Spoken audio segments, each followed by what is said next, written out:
दिनकु दिन डायबिटीज व मधुमेह रोगी संख्या सारा विश्व में बढ़िबारे लगी। आज युवपीढ़ी नहीं वयस्क पर्यंत समस्ते यही रोग में आक्रांत होबार लगी।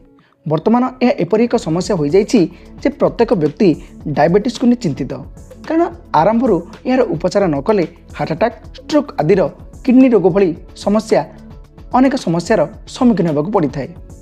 डाक्टर परामर्श क्रमे एम बहुत प्रकार खाद्य बारण कर जाए, किंतु एपरी अनेक प्रकार खाद्य बा मसला आम भारतीय मानकर रंधशाला मिले, जहाँ आम दैनंदिन खाद्य सामिल कले शरीर को विभिन्न प्रकार लाभ मिलता है। तेज आसतु जाना एमती किसी मसला अच्छी जहाँ सेवन करने द्वारा डायबिटीज रोगी लाभप्रद हो।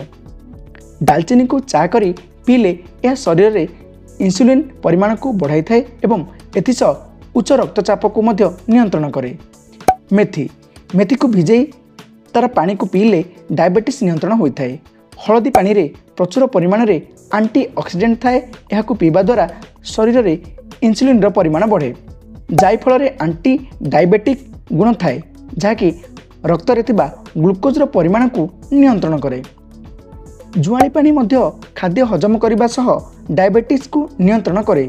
गोलमरीच पाइपरिन नामक तत्व थाए, जहाँकि शरीर में मेटाबॉलिज्म को बढ़ाइबा सह रक्त शर्करा को नियंत्रण करे। एसबू जड़े मधुमेह रोगी व्यवहार करी रक्तर शर्करा परिमाण को कम करें। यह मधुमेह रोगी प्रति मासरे डाक्टर सह परामर्श करने सह रक्त शर्करा मापिबार आवश्यकता रही। यह आज स्वास्थ्य सूचना। आगक यही इनफॉर्मेटिव वीडियो पाइबा आम चैनल को निहाती भाव सब्सक्राइब करूँ। रोची नमस्कार।